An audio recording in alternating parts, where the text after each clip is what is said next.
AI, HBM 이런 것들이 사람들의 기대값만큼 숫자가 쫓아 올라오고 있는 정부 정책까지 막 밀어주고 있거든요. AI 반도체 쪽은 결국은 숫자, 매출 성장률, 이익 성장률, 이익률 이 세 가지가 모두 좋을 것 같고요. 매출이 200% 상승하다가 100% 떨어지는 시점, 50% 떨어지는 시점, 떨어지는 시점마다 비중을 줄이고 아까 말씀드린 로봇이라든지 2차 전지라든지 또는 제약바이오라든지 주변의 삶의 불편함을 개선하거나 없던 것들이 많이 보이는 제품이나 어떤 서비스가 등장하면 그걸 투자 관점으로 연결시키면 좋을 것 같습니다.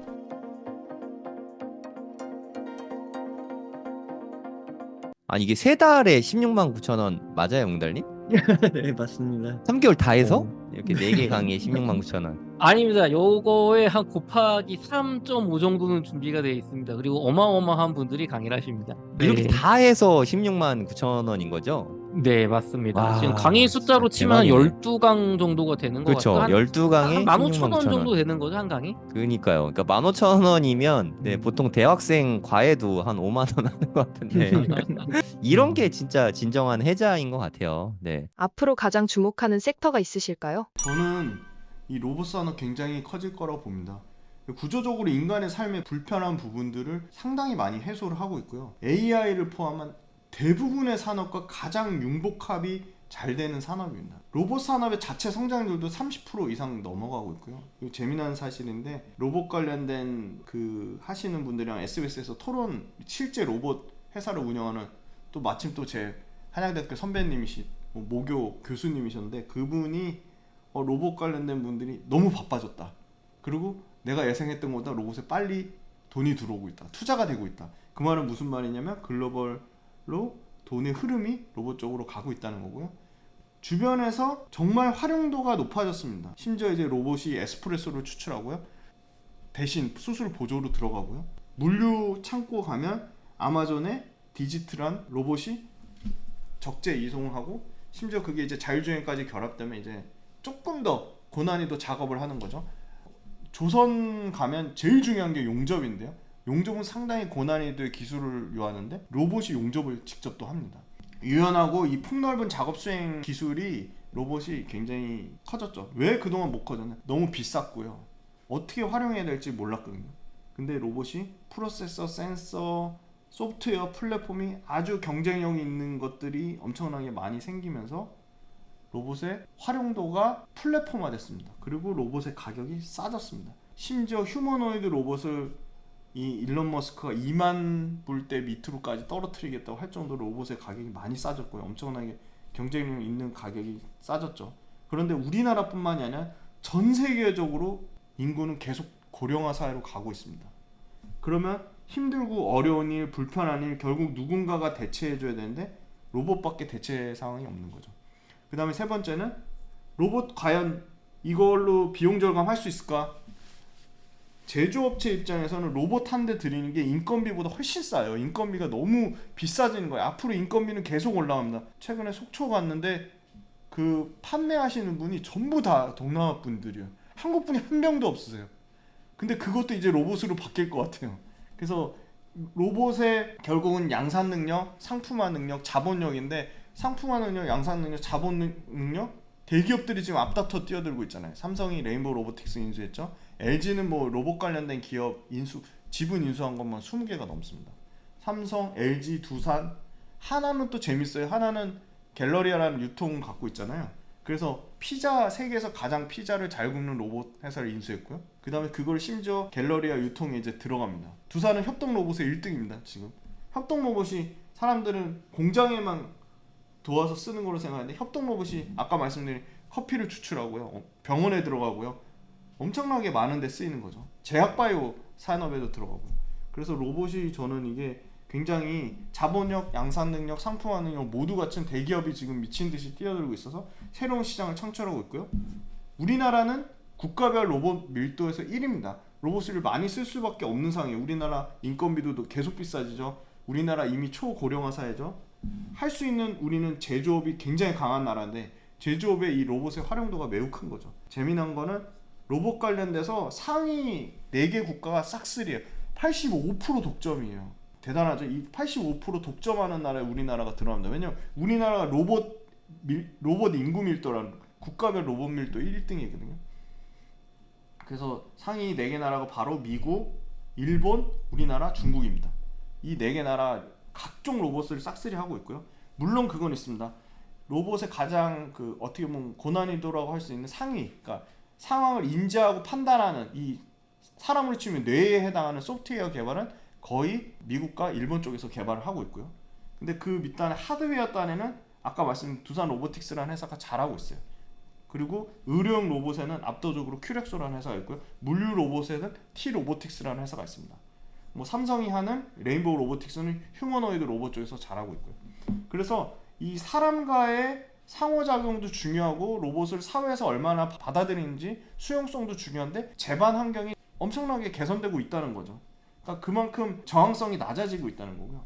정부에서 엄청나게 또 밀어주고 있습니다. 우리나라 정부도 밀어주지만 글로벌 정부가 밀어주고 있습니다. 그래서 가장 어려웠던 이 인지 판단에 해당되는 소프트웨어, 사람의 뇌에 해당되는 것만 드라마틱하게 개발되면 하드웨어 쪽은 계속 가격이 다운되고 있으니까 그런 부분은 활용될 수밖에 없다. 그리고 이 두산 로보틱스를 예를 들면 로봇의 생태계 구축이 필요한 거는 결국 플랫폼입니다. 어떤 분야에 이 로봇이 어떤 용도로 쓰이고 어떤 효용 가치를 내고 어떤 생산성이나 원가를 절감하고 그런 다양한 부분, 이 로봇의 생태계에 구축한 플랫폼을 두산 로보틱스가 다트 스위트라는 플랫폼을 만들었어요. 이 다트 스위트 플랫폼이 뭐냐면 이 다트 스위트 플랫폼에 들어가면 이 로봇은 이 용접에 어떤 용도를 얼만큼 쓰고 얼마 효용 가치를 내고 생산 원가를 얼마나 절감할 수 있습니다. 그 용접만 있는 게 아니라 팔레타이징이라고 물류 이동하고 내리고 적재하고 그런데도 팔레타이징 응용처에도 이 다트 스위트에서 그 활용법, 로봇의 활용법을 알려줍니다. 그럼 이게 끝나지 않을 것 같아요. 앞으로 이제 비상장 회사인데 상장하려는 로봇도 플랫폼 회사가 또 있습니다. 그리고 다양한 로봇 관련된 회사들이 커진다는 거고요. 테러다인이라는 회사는 원래 반도체 검사 장비 회사였는데 협동 로봇의 1등인 유니버셜 로봇이라는 회사를 인수했어요. 그리고 물류 로봇 중 1등인 미르라는 회사도 테러다인이라는 반도체 미국 회사가 인수했어요. 그래서 우리나라 두산 로보틱스 너무 불안해요 하시면 테러다인을 공부하셔서 글로벌 로봇 1등 회사인 테러다인을 투자해 보시는 것도 저는 굉장히 좋은 전략인 것 같아요. 그러면 이 로봇 관련된 데이터를 어떻게 알 수 있냐? 일본의 공작기계 수주 데이터가 있습니다. 되게 친절하게 유진투자증권 그 양승윤 그 로봇 담당 애널리스트 이분이 이걸 매달 업데이트를 해줘요. 유진투자증권 홈페이지 가면 당연히 다 무료로 보실 수 있어요. 일본 공작기계 수주 데이터가 로봇 회사 수주 흐름과 아주 유사합니다.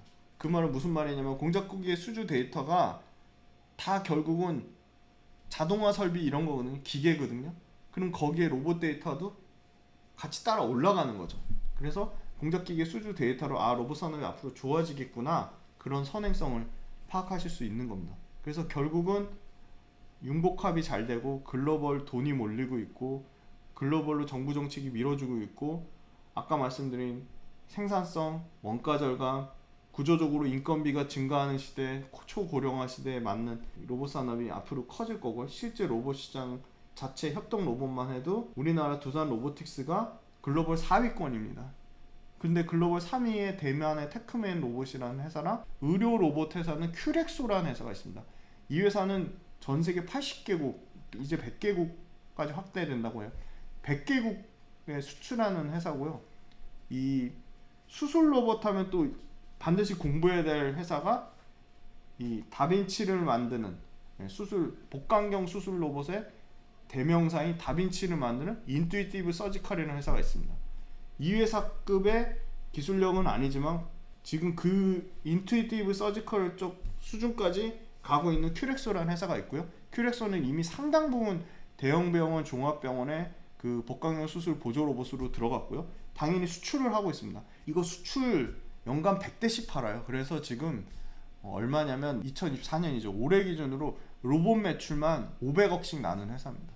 그래서 아마 이 회사 장기적으로는 로봇 매출 최소한 뭐 2천억, 3천억 가는 그림으로 커질 것 같아요. 그래서 큐렉소라는 회사도 최근에 주가는 부진하니까 또 뭐 엄청나게 부정적으로 얘기하시는 분들이 많은데 앞으로 엄청나게 커질 거라고 봅니다. 의료 수술용 로봇에서는 원탑이고요. 그 다음에 물류 로봇은 T 로보틱스라는 회사가 있는데요.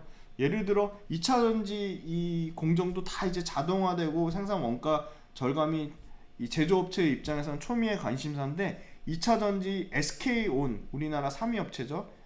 SK온이 대략 30개 공정 중에 한 개 라인에 이 T로보틱스의 물류가 들어갔어요. 그게 대략 규모가 한 300억 규모예요. 그러면 T로보틱스가 30개 라인 중에 절반만 해도 연간 발생하는 매출은 4,500억에서 5,000억입니다. 그래서 엄청나게 이 물류 로봇도 커질 수밖에 없다. 왜냐? 자율주행하고 결합되기 때문에. 그리고 재밌어요. LG 그 마곡 사이언스 가면 로보티즈의 로봇이 막 돌아다니면서 물류 배송을 합니다.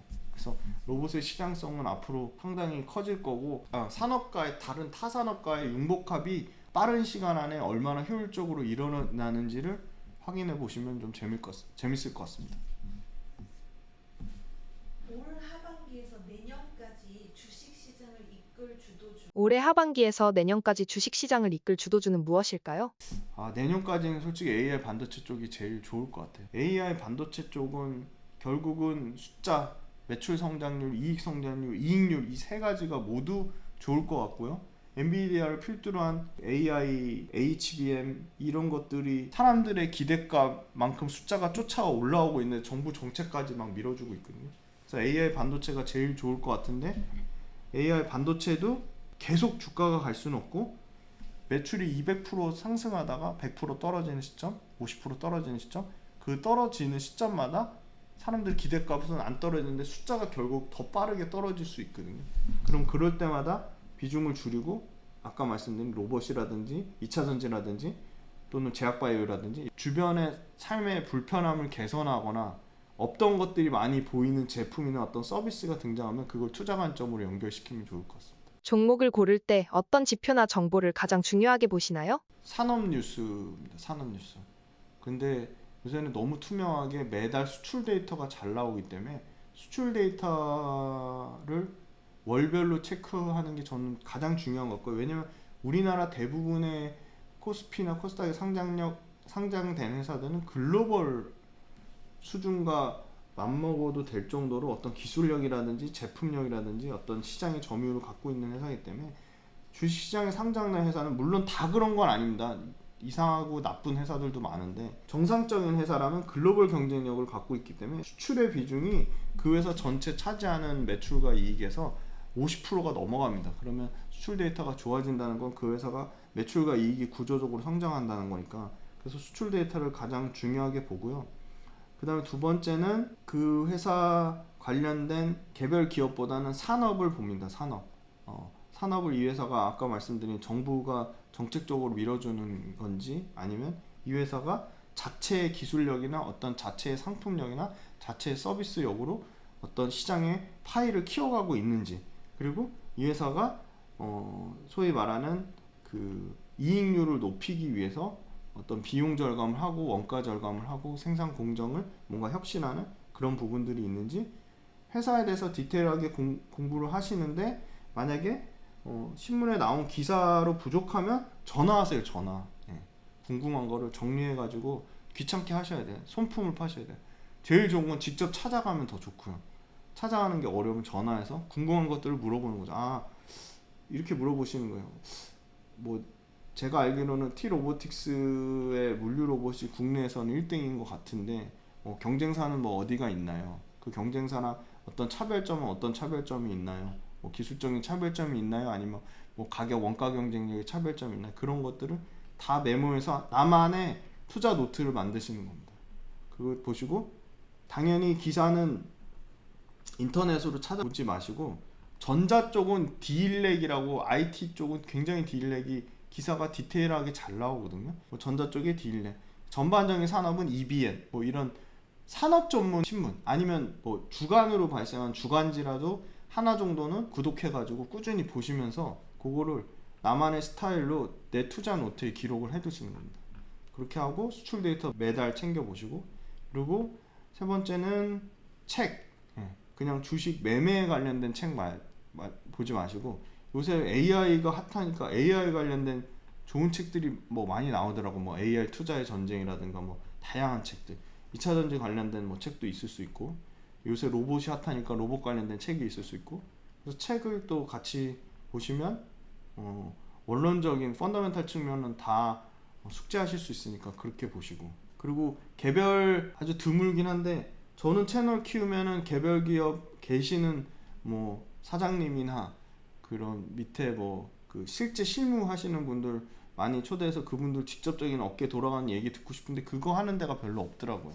뭐 그게 뭐 여러 가지 뭐 부작용이 있어서 그런지는 모르겠지만, 그래서 아무튼 업계에 계시는 분들의 얘기를 유튜브에 초대해서 듣는 그 코너가 간혹 뭐 대형 채널은 없고 뭐 작은 채널에 한두 개 있거든요. 그런 거 업계에 있는 사람들 나와서, 예를 들어 포스코에 계시는 뭐 리튬 개발 연구원 이런 분들이 나와서 리튬에 대해 얘기하는 거 있으면 그런 거 잘 들어보시고, 결국은 손품을 파셔야 되고 자기만의 투자 노트를 작성해 하셔야 되고 수출 데이터 챙기셔야 되고, 그리고 책 좀 많이 보셨으면 좋겠습니다.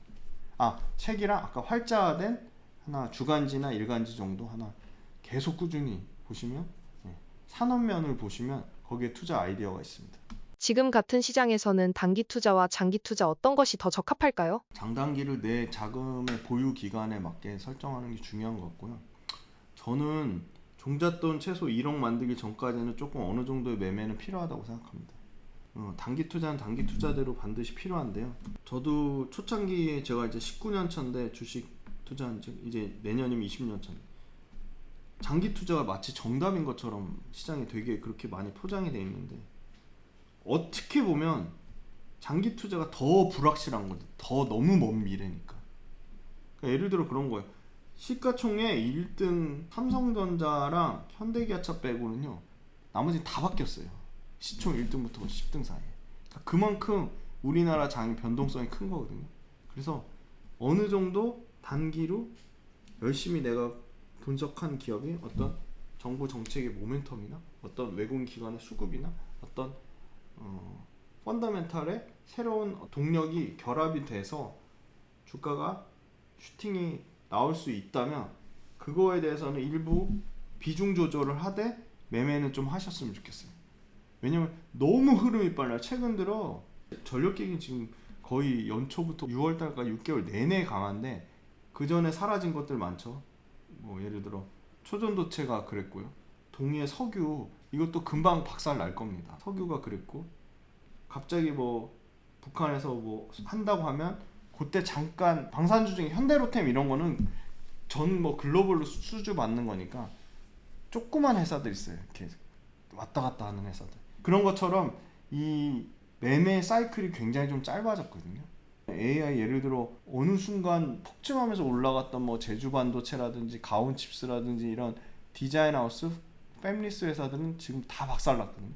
다시 또 새로운 AI 내에서 새로운 테마, 새로운 밸류체인이 가거든요.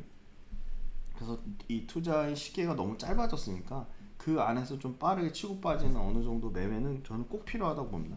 그래서 종잣돈 최소한 1억까지 이상 만들었다. 그럼 나는 1억 이상 된다. 그러면 내 보유 기간에 따라 다르긴 한데 저는 1억 정도 만들면 결국은 오래 갖고 있어서 롱텀하게 들고 있어서 큰 수익이 나는 것들이 내 자산을 크게 불려주니까 1억을 예를 들면 그래도 한 65% 정도는 조금 뭐 5년 이상 투자할 것들을 묻어두고 한 35% 정도는 이렇게 사고 파는 매매를 좀 하시는 게 좀 괜찮지 않을까. 저를 예를 들면 저는 이제 매매로 먹고 사니까 사실은 유튜브 출연하거나 방송 출연하는 건 제 전체 수익의 뭐 10분의 1 정도밖에 안 되거든요. 그러니까 나머지 매매를 열심히 해서 매매로 수익을 내야 되기 때문에 저는 과거에는 장기 투자 10, 매매 0이었는데 지금은 매매가 거의 한 7, 장기 투자 3 이렇게 돼 있습니다. 반드시 지키는 대표님만의 투자 원칙, 철학이 있으실까요? 작은 수익에 감사하셔야 된다. 주식하면 다 뭐 50%, 100% 수익 나는 걸로 생각하시는데 주식을 채권 기대 수익률이랑 많이 비교를 합니다. 그걸 일드갭이라고 하는데요.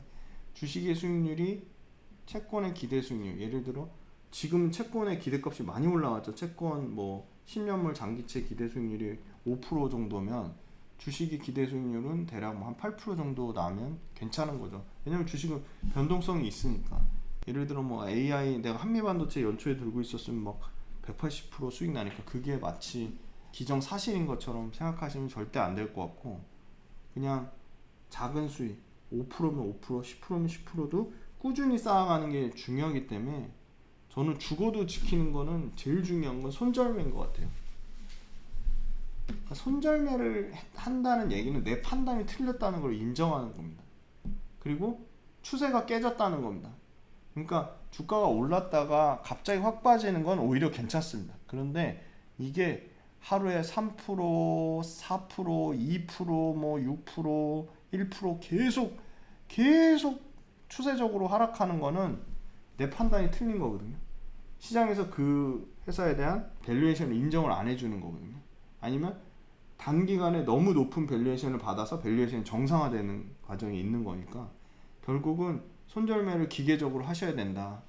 손절매를 못하면 주식 투자를 안 하시는 게 맞다고 보고 있고요. 수익 나면 제발 그 현금화를 하셨으면 좋겠어요.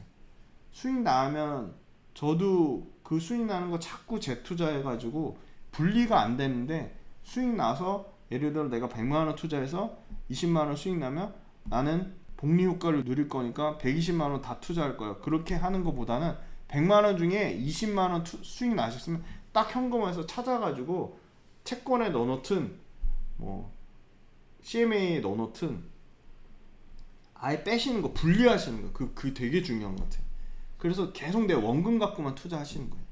그래서 기계적인 현금화가 너무 중요하다.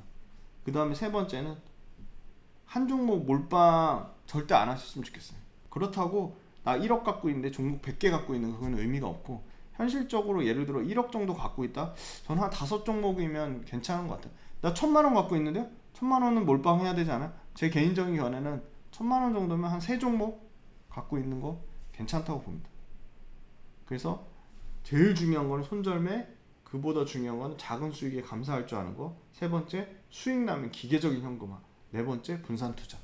투자 철학은 주식으로 열심히 돈 벌어서 주변 사람들한테 베풀자. 예. 주식 초보라면 가장 먼저 해야 할 일이 무엇일까요? 이론은 암만 공부해도 실전에 결합되면 나의 멘탈과 연결되기 때문에 일단 무조건 내가 돈이 없으면 한 주라도 사서, 요새는 소수점까지 살 수 있거든요. 실제 주주가 되셔야 돼요. 그래서 실제 다양한 매매 경험을 쌓으셔야 되고, 산업 공부, 기업 공부를 병행하기 위해서 아까 말씀드린 매일매일 신문과 책을 통해 지식도 같이 습득하셔야 돼요. 그래서 그거를 나만의 방식으로 정리하는 게 가장 중요하고요. 지식과 실전 경험을 지속적으로 쌓아서 레퍼런스라고 하죠. 나만의 지식 경험을 계속 축적시켜서 그거를 내 거와 내재화하는 게 가장 중요하다고 봅니다. 그래서 가장 먼저 해야 될 거는 일단 한 주 사보시는 거예요. 그래서 그 가격의 흐름을 보세요. 그러면서 가격 흐름 보면서 기술적 분석도 공부하고, 그 내가 종목 샀으니까 내가 산 종목이 뭐 만드는 회사인지, 어떤 서비스를 제공하는지, 시장에서 어떤 경쟁력이 있는지, 외국인 기관을 사는지, 이 회사 관련된 뭐 정보에 어떤 모멘텀이 있는지, 이 회사가 어떤 리스크 요인이 있는지, 그런 거를 공부할 수밖에 없는 거죠. 내 돈 투자한 거니까. 그래서 일단 먼저 한 주 사보는 게 중요할 것 같고, 그 다음에 그거와 동시에 산업 공부, 기업 공부를 병행하기 위한 각종 활자화된 거를 계속 눈에 지식으로 습득하고, 아 봤네, 아 이거 로봇 1등 회사네, 물류 로봇 1등이네, 시장 점유율 20% 되네. 거기서 끝나는 게 아니라 그걸 기록을 하셔야 됩니다. 나만의 방식으로 습관적으로 습관화하는 게 저는 굉장히 중요할 것 같습니다. 예, 제가 이제 그 어스캠퍼스라는 데서 이 유료 강의를 하고, 어스캠퍼스라는 데서 강의를 하고 있는데요. 훈훈한 주식 김지훈의 돈 버는 투자 포트폴리오 완성편 평생 소장판 강의라고 하는데요.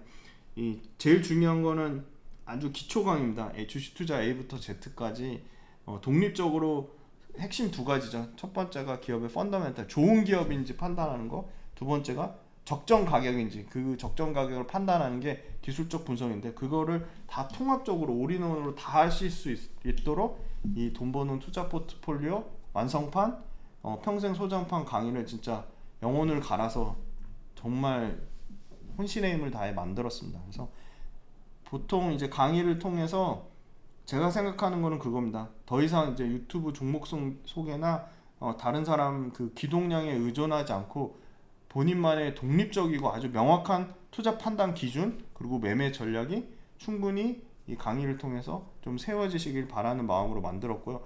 돈 버는 투자 포트폴리오 완성판 그 평생 소장판 강의랑 김지훈의 훈훈한 주식 유튜브 채널에 다양한 기업들을 분석하는 영상을 혼신의 힘을 다해서 만들어서 올리고 있으니까 이 그 유튜브 채널하고 이 강의하고 많은 관심을 꼭꼭 부탁드리겠습니다.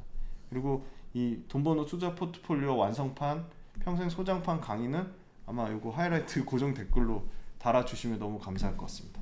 성정길 구독자분들께 한마디 부탁드립니다. 작은 성공이 쌓여서 큰 성공이 된다고 생각하거든요.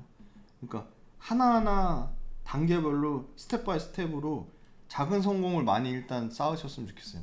예를 들어 그런 거죠. 내가 오늘 하루 동안에 턱걸이를 15개를 내 15개 내가 한 번에 못하지만 하루에 내가 한 번에 2개 할 수 있으면 7번 나눠서라도 15개를 하겠다. 아니면 내가 오늘 살이 많이 쪄서 하루에 5km 이상 걷기로 나하고 약속을 했으면 5km 걷는 거죠. 그래서 5km 성공하면 10km 걸어보고 10km 성공하면 20km 성공해보고 그래서 주식 투자도 내가 2% 수익률 내는 거에 만족하면 조금 높여서 5% 수익 내보고 5% 수익 내서 만족하면 10% 성공 내보고 성공이 약간 뭐 운칠기삼이라고 하는데 저는 노력이 90%가 되면 운보다 훨씬 노력이 더 중요하다고 생각하는데 목표를 일단 작은 목표를 세워서 하나하나 스텝 바이 스텝으로 단계별로 쌓아가는 게 중요하다고 생각하고요. 그 좀 장기보다는 단기 목표를 좀 디테일하게 그때그때 이렇게 좀 세우셨으면 좋겠어요. 그런 과정들 자체가 저는 성공이라고 생각합니다. 그래서 단기 목표 세우는 거, 그 다음에 실현 가능한 목표를 세우는 게 중요하겠죠. 그래서 실현 가능 목표를 세워서 하시고 그리고 실사 성공하지 않더라도 제가 주식 투자 해보니까 또는 다양한 직업을 가졌었거든요. 과정이 너무너무 소중하더라고요. 그래서 이 어떤 목표 세우고 어떤 계획 세우고 그거를 달성하는 것까지의 과정을 즐거워하시고 재밌어하시고 소중하게 생각하시면 결과론적으로는 성공으로 가지 않을까. 과정 하나를 재밌어하고 즐거워하고 감사하게 생각하고 그러면 재밌어하지 않을까 그렇게 보고요. 저도 성공 안 해봐서 모르겠는데 하여튼 성공의 진심인 거 자체가 일단 저는 절반 이상 같다고 생각합니다. 성공의 진심인 거 자체가 절반 이상 같다고 생각하고 그리고 요새는 다 이 절대 혼자서 할 수 없거든요. 그래서 저는 이 소위 말하는 이 인적 네트워크 너무너무 중요하다고 생각합니다. 그래서 성공의 진심이시려면 인간관계를 잘하세요. 예. 주변 사람들한테 잘하시고 주변 사람들한테 먼저 베풀면 반드시 그게 성공으로 아마 보답이 될 겁니다. 그래서 인간관계, 그다음 내 그 자기 계획, 작은 계획, 근데 작은 계획을 좀 실현 가능한 걸로 하나하나 스텝 바이 스텝 하는 게 중요한 거고 그리고 나한테는 조금 좀 냉정하고 좀 객관적이셨으면 좋겠어요. 대부분의 사람들이 자기한테는 엄청 관대하시더라고요. 저도 그렇긴 한데 좀 나한테는 굉장히 냉정하고 좀 차갑게 T 성향으로 하시면 될 것 같아요. T.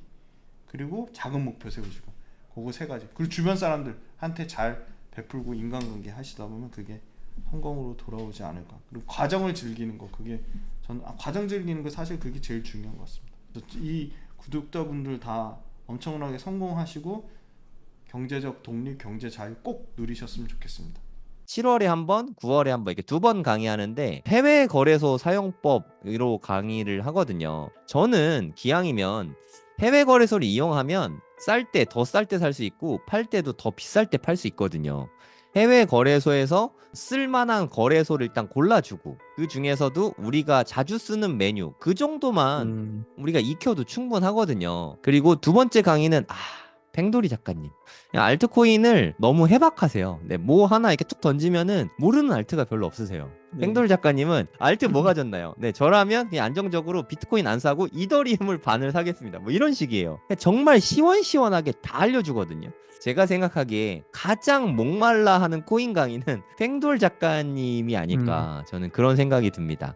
근데 앨리스원님 책이 지금 베스트셀러에 계속 올라가고 있거든요. 네, 그런 앨리스원님이 주제까지 너무 핫해요. GTX 노선 따라 돈 되는 투자처 추천. 네, GTX가 핵심이지 않습니까, 사실. 그렇죠. 책에도 지금 부록으로 들어가 있잖아요. 지도 네. 속에 아파트 단지명 이런 거 다 나온단 말이에요.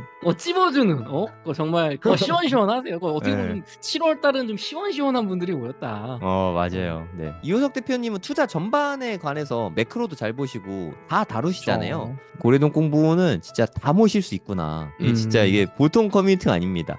여러분들이 원하시는 분들은 우리가 뭐 섭외력이 워낙 좋아서 다 모실 수 있어요. 그래서 제가 이제 8월에 준비한 강연은 이제 네. 앞으로 2년 부자 될 계획 세우기예요. 보통 강의를 할 때 주요 내용 골자가 제가 평소에 읽는 책, 그리고 그거를 내 삶에 어떻게 적용하고 있는지, 그리고 특히 이제 부의 관점에서 이야기를 많이 하려고 하거든요. 2025년 말까지가 또 한 번의 퀀텀 점프가 있을 시기라고 봐요. 그리고 그 과정이 지금 만들어져 가고 있고요. 그래서 제가 이번에 비트코인으로 벌고 빌딩으로 한번 작은 마침표를 한번 찍어보려 하는 이런 계획들을 한번 설명하면서 이런 플랜이 어떻게 나오게 됐는지를 이제 책의 내용, 이론을 백그라운드 삼아서 설명을 한번 해드리려고 해요. 필 작가님 정말 밸런스라는 말이 맞게 거시경제도 보시고 유동성도 보시고 정책도 보시고 하면서 비트코인, 알트코인, 그것도 메이저 알트코인 뭐 이더리움이나 솔라나 이런 거부터 뭐 자잘한 코인까지, 그리고 굉장히 막 공격적인 밈 코인들도 있잖아요. 그런 거를 다 섭렵을 하시면서 밸런스 있는 투자를 강조하신단 말이에요.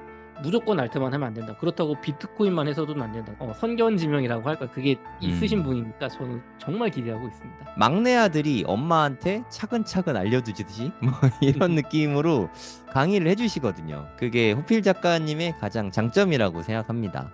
네. 그래서 요번에 9월에 많은 분들이 생각하시는 부동산 관심이 저도 요즘 많이 올라오는 게 느껴지고, 피부로도 그러니까요. 네. 현장에서도 가격도 올라오는 게 사실 많이 느껴지거든요. 이 24년 9월 시점에 2025년을 맞아서 내 집 마련을 하시려는 분들, 무주택자분들 혹은 네. 1주택자인데 갈아타시려는 분들, 일시적 1가구 2주택으로 좀 재산을 불려보시려는 분들, 이런 분들에게 꿀팁을 좀 드릴 수 있는 좀 구체적인 방법. 네, 저는 항상 월급쟁이의 입장에서 큰 어떤 노동소득이 많지 않은 분들, 평범한 분들을 대상으로 하니까 한 200에서 300만 원 정도 버시는 분들 충분히 따라 하실 수 있는 그런 현실적인 부동산 강의 좀 준비하고 있습니다.